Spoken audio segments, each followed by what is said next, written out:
दोस्तों पिछले कुछ दिनों में ऐसे कई न्यूज सामने आए हैं जो बताते हैं कि शी जिनपिंग और चीनी फौज के बीच में जो दूरियां हैं वो बढ़ती जा रही हैं। आए दिन टॉप कमांडर्स में जनरल्स गायब होते जा रहे हैं। रॉकेट फोर्स के कमांडर्स गायब हो गए, अब तो हद हो गई, डिफेंस मिनिस्टर गायब हो गए। तो दोस्तों इन सब से ऐसा लग रहा है मानो जैसे जो फौज है और जो पॉलिटिकल डिसीजन मेकर्स हैं, स्पेशली शी जिनपिंग, कहीं ना कहीं उनमें दूरियां बढ़ गई हैं। पीएलए अब शी जिनपिंग का जो फैसला है उससे मानने से थोड़ा कन्नी काट रही है। अब दोस्तों ये जो पूरी हाइपोथेसिस थी, इसको और एक कहीं ना कहीं आप देखें तो एक मजबूत पॉइंट मिल चुका है। एक न्यूज सामने आई है जिसके अंतर्गत अगर आप देखें तो आप रॉयटर्स में देख सकते हैं पीएलए डेली। पीएलए डेली चीन का अखबार है। अब दोस्तों ये कोई ऐसा वैसा अखबार नहीं है, ये पीपल्स लिबरेशन आर्मी का ही अखबार है। उन्होंने अपने अखबार में कुछ ऐसा छापा है जिससे ऐसा लग रहा है कि शी जिनपिंग को मैसेज दिया जा रहा है कि हमने घुटने टेक दिए हैं, ताइवान जंग में हमें मत खींच लेना। क्या है ये कहानी, आइए आज की क्लास में डिस्कस करते हैं। तो दोस्तों आप देख सकते हैं रॉयटर्स में ये न्यूज आया है, China military rocket force uncovers shortcomings. PLA daily ने ऐसा कहा है। अब दोस्तों यहां पे रॉयटर्स ने काफी ज्यादा टोन डाउन किया है, लेकिन अगर आप ओरिजिनल देखें तो यहां पे आपको वो न्यूज देखने मिलता है पीएलए डेली में। अब इसमें जाहिर सी बात है, आप देखें तो पूरा का पूरा मैंड्रिन में है, समझ नहीं आएगा, बट यहां पे आपके लिए ये इंग्लिश ट्रांसलेशन भी सामने रखा है। और इसके लिए I am thankful to Deftox by Aadi, उन्होंने बहुत ही जनरसली ये इमेज भी सबके साथ शेयर किया है। So thank you so much. जो उनको देखते हैं उनको भी बताएं, और जो हमारे व्यूअर्स हैं वो भी जाके चैनल आप जरूर देखें। तो वहां से ये हमें इंग्लिश ट्रांसलेशन मिल रहा है। अब इस इंग्लिश ट्रांसलेशन में अगर आप देखें तो हमें बहुत कुछ जानने, समझने, देखने मिल रहा है। क्या है इसमें सब कुछ, एक एक चीजों पर हम बात करेंगे, पर सबसे पहले देखते हैं ये अखबार कौन सा है। दोस्तों दिस इज पीएलए डेली, जो कि पीपल्स लिबरेशन आर्मी डेली है, जो कि ऑफिशियल न्यूज़पेपर है किसका, चाइना की पीपल्स लिबरेशन आर्मी यानी चीनी फौज का। अब दोस्तों इसको हम चीनी फौज तो कह देते हैं, और उसी का जो माउथ पीस है वो पीएलए डेली है। और ये सेंट्रल मिलिट्री कमीशन के बिहाफ पे इसमें लिखा जाता है। सेंट्रल मिलिट्री कमीशन अगर आप देखें तो ये पीएलए को कंट्रोल करता है। इसमें अगर आप देखें तो टॉप मिलिट्री जनरल्स होते हैं, साथ ही साथ कुछ कम्युनिस्ट पार्टी के भी ऑफिशियल्स रहते हैं जो कि प्राइम पोजीशन ऑक्यूपाई करते हैं। अदरवाइज फौज अगर खुद इतनी पावरफुल हो जाएगी तो उनको डर रहता है कहीं ओवरथ्रो ना कर दें, और इसके जो चेयरमैन होते हैं वो शी जिनपिंग खुद होते हैं। अब दोस्तों पीएलए को चीनी फौज कहना गलत होगा, ऐसा क्यों? क्योंकि दोस्तों पीएलए अगर आप देखें तो ये आर्म्ड विंग है किसका, चाइनीज कम्युनिस्ट पार्टी का। इनका एलिजेंस इनके देश के प्रति नहीं होता है, चाइनीज कम्युनिस्ट पार्टी के प्रति होता है। ये लोग ओथ ऑफ एलिजेंस भी चाइनीज कम्युनिस्ट पार्टी का लेते हैं। तो पीएलए की अगर हम बात करें दोस्तों तो इसके 5 सर्विस ब्रांचेस हैं, है ना। जैसे एक आर्मी जिसको हम कहते हैं ग्राउंड फोर्स, वैसे ही आप देखें नेवी, एयर फोर्स, फिर अगर आप देखें तो एक है रॉकेट फोर्स जो पिछले कुछ दिनों में न्यूज में रहा है, और ये पूरा आर्टिकल उसी रॉकेट फोर्स की बात हो रही है। तो रॉकेट फोर्स है और फिर स्ट्रेटेजिक सपोर्ट फोर्स है। तो पीएलए अगर आप देखें तो जाहिर सी बात है, जैसा मैंने बताया सीएमसी के अंदर है, जिसके चेयरमैन कमांडर इन चीफ है पूरे पीएलए के, जो कि शी जिनपिंग है। तो इस आर्टिकल में अगर आप देखें तो रॉकेट फोर्स की कमजोरियों पर बात हुई है। दोस्तों this is not a norm, ये रोजमर्रा की बात नहीं है जब चाइना में इस प्रकार से अपनी कमियों पर इस प्रकार से विश्लेषण किया जाता है। दिस इज एन एबरेशन, ये नॉर्मल से बिल्कुल अलग है। जनरली वो अपना वीकनेस ओपन में डिस्कस नहीं करते, वो भी इस वक्त जिस वक्त जंग आने वाला है, जब वो अपना पावर प्रोजेक्ट करना चाह रहे हैं, जब चाइना का जो पूरा का पूरा जंग होता है, साइकोलॉजिकल वॉरफेयर सबसे इंपॉर्टेंट होता है, उस वक्त इस प्रकार का आर्टिकल सामने आना, कुछ मैसेजिंग की बात यहां पर जरूर हो रही है। तो यहां पे अगर आप देखें वो भी रॉकेट फोर्स की बात हो रही है, क्योंकि रॉकेट फोर्स अगर आप देखें, वैसे ये उसका लोगो है, रॉकेट फोर्स अगर आप देखें तो ये सबसे इंपॉर्टेंट रोल प्ले करने वाला है ताइवान कैप्चर में। आप लोगों ने ऑलरेडी देखा है रशिया यूक्रेन जंग चल रही है, क्या रोल रॉकेट्स का, मिसाइल्स का रहा है, तो वो रोल सबसे इंपॉर्टेंट है आज के मॉडर्न वॉरफेयर में। तो उसके लिए रॉकेट फोर्स पर पकड़ होना बहुत जरूरी है। और ये वही फोर्स है जिसके टॉप कमांडर्स, आपको मैंने परसों के वीडियो में बताया था, उनके बारे में भी चर्चा की थी, है ना। ली और शू जोंगबो कैसे गायब हो गए थे, मिलिट्री जनरल गायब हो गए, पूरा रॉकेट फोर्स का टॉप ब्रास गायब हो गया, और नए लोगों को बैठाया गया है रॉकेट फोर्स में। कुछ नेवी से आ गए हैं, तो कुछ एयरफोर्स से एक आए हैं, और कहा जा रहा है they are not very competent people, जो कि इस वक्त ये पोजीशन ऑक्यूपाई कर रहे हैं, जो एलीट रॉकेट फोर्स है उनके बात को तो मानने से वो रही, ऐसा भी कहा जा रहा है। तो अब इस रॉकेट फोर्स के बारे में पीएलए ने खुद क्या कहा है, आइए आपको बताते हैं। कुछ वीकनेसेस आइडेंटिफाई किए गए हैं। इन्होंने सबसे पहले कहा कि हमको एक प्रिंसिपल को एडहेयर करना होगा, यानी हर हालत में फॉलो करना होगा। किसको?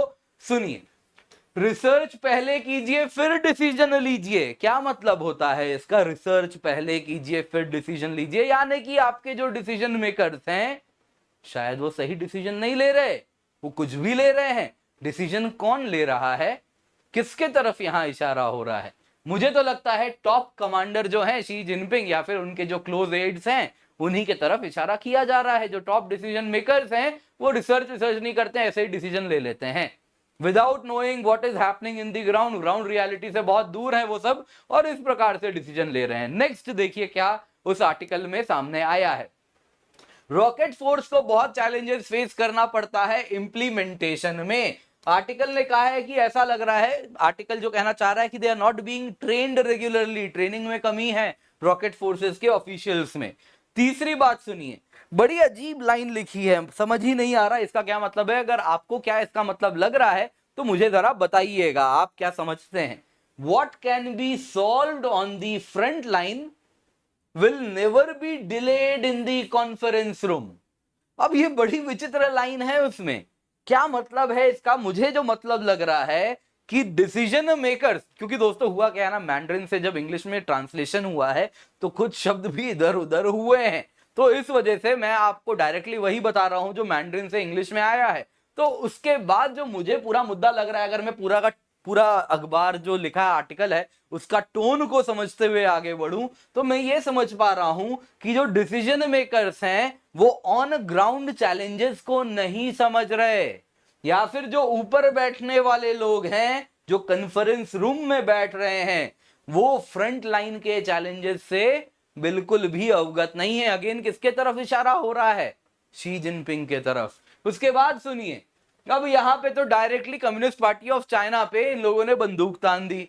उन्होंने कहा कि हमारे जो सोल्जर्स हैं उनको आप अपने पार्टी ऑर्गेनाइजेशन के कामों में, कार्यों में व्यस्त रखते हैं, उनको ट्रेनिंग के लिए टाइम नहीं मिल रहा है, उनको ऑफिशियल वर्क करने के लिए टाइम नहीं मिल रहा है, क्योंकि वो आपके पॉलिटिकल पार्टीज के काम में व्यस्त रहते हैं। दोस्तों कई बार ऐसा भी है कि पीएलए कहती थी कि अब मुझे मुक्त कीजिए, मैं चाइना के फौज को रिप्रेजेंट करना चाहता हूं, आपके आर्म्ड मिलिशिया को नहीं, कि बस पीएलए की देखरेख के लिए हम खड़े हैं। वो टाइम एंड अगेन कहें कि हमें चाइना को रिप्रेजेंट करना है, लेकिन ऐसा होने नहीं दिया गया।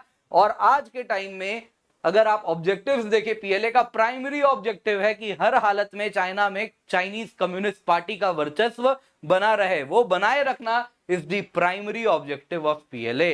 पीएलए कहती है हमें माफ कीजिए इससे। तो यहां पे दोस्तों बात पूरे तरीके से हो रही है रॉकेट फोर्स की। रॉकेट फोर्स में कई कमियां हैं। अब दोस्तों आप लोगों ने लुकिंग लंदन टॉकिंग टोक्यो सुना होगा। रॉकेट फोर्स ने ये करके दिखाया था। कैसे? क्वाइट लिटरली किया था। कैसे? आपको बताता हूं। दोस्तों हुआ यूं था ना, याद है पिछले साल की बात है, नैन्सी पेलोसी ताइवान जा रही थी, उसी वक्त की बात है। ताइवान पे चाइना ने अपना शो ऑफ पावर दिखाया, रॉकेट दाग दिए, मिसाइल दाग दिए, चलाए, ताइवान में पहुंच गया जाके ओकिनावा आइलैंड। आप देखिए दोस्तों स्केल है ये, इतना सा डिस्टेंस 200 किलोमीटर है। आप देखिए 500-600 किलोमीटर डाइवर्ट कौन सा मिसाइल करता है। Looking London talking Tokyo. तो उसके बाद से रॉकेट्स चलने बंद हो गए चाइना के। उनको समझ आ गया भैया ये तो जंग छड़वा देगा, चलाता कहीं है जाता कहीं है, ये क्या रख लिया हमने। तो दोस्तों ये समस्या हो गई है उनके लिए। तो अब इसके बाद अगर आप देखें तो बिग पिक्चर इससे जो निकल रहा है, एक तो रॉकेट फोर्स में सच में कमियां हैं चाइना की, दूसरी वहां पे रिसेंटली जो रॉकेट फोर्स के कमांडर्स का डिसअपियरेंस हुआ है उसके बाद से कहीं ना कहीं जो पीएलए और जो लीडरशिप है शी जिनपिंग है उनमें जो डिफरेंसेस हैं वो बढ़ गए हैं। और यहां पे क्योंकि पब्लिकली आर्टिकल आया है, मतलब रॉकेट फोर्स कहना चाह रही है कि भाई हम पे रिलाई मत करना, ताइवान जंग में हम तो तुम्हारा साथ नहीं देने वाले। रॉकेट फोर्स यही कह रहा है भैया हमें दूर रखो, ताइवान इन्वेजन करना है तो हमसे ना हो पाएगा। अब दोस्तों यहाँ पे ताइवान इन्वेजन में सबसे इंपॉर्टेंट रोल रॉकेट फोर्स का होने वाला है। आप देख सकते हैं दोस्तों ताइवान यहाँ पे है। अब इस प्रकार से आप अगर देखें तो यहाँ पे इतने सारे, सबसे पहले आज के टाइम में यही होना है कि सबसे पहले रॉकेट्स का बौछार होगा। जैसे रशिया यूक्रेन वॉर में आप देख रहे हैं ना, रोज मिसाइल्स चल रहे हैं, अलग अलग ड्रोन वॉरफेयर, मिसाइल वॉरफेयर, यही हमको भी देखने मिलेगा। तो यही उम्मीद की जा रही है। अब यहाँ पे बहुत इंपॉर्टेंट रोल इसीलिए रॉकेट फोर्स को बनाया भी गया था। हाल फिलहाल की बात है शायद 2016 की, जब रॉकेट फोर्स को स्पेशल आर्मी का डिवीजन बना दिया गया था, कि पीएलए का स्पेशल डिवीजन बना दिया गया था कि आपका यही काम है। तो अब ये काम तो अपना नहीं कर पाएंगे, ऐसा इन्होंने कह दिया है। पर दोस्तों यहाँ पे आपको लगता है कि इंपॉर्टेंट इंफॉर्मेशन है, आपको बताना चाहूंगा। आपको लगता है ताइवान यहाँ पे है, पर दोस्तों यहाँ पे ये आप देख रहे हैं एक छोटा सा आइलैंड आपको दिखेगा। इसका नाम है दोस्तों किनमिन आइलैंड। इसी के पास में xiamen शहर है चाइना का। ये आप देख रहे हैं दोस्तों, यहाँ पे जो लोग दिख रहे हैं तस्वीर में, ये किनमिन आइलैंड में है और पीछे xiamen शहर है, ये उसका लाइट है, तो बिल्कुल पास है। और ये अगर आप देखें तो ताइवान का आइलैंड है। इसको लेने के लिए माओ ने भी लड़ाई की थी, हार गया था। लेकिन अब एम्परर शी जरूर अपना पावर प्रोजेक्ट करने के लिए इसको हथियाना चाहेगा। और अगर इसको हथियाना चाहेगा किनमिन आइलैंड को, तो बड़ी चैलेंजेस होगी, क्योंकि रॉकेट फोर्स ने तो घुटने टेक दिए हैं। और दूसरी तरफ ये जो शहर है, अगर आप देखिए किनमिन शहर, तो ऑलरेडी इसको फोर्टिफाई करके रखा है ताइवान ने। पूर्ण रूप से ये फोर्टिफाइड आइलैंड है, इसको ऑक्यूपाई करना उतना आसान नहीं होगा, बट ये पहली भेंट जरूर चढ़ेगा, ऐसा लग रहा है।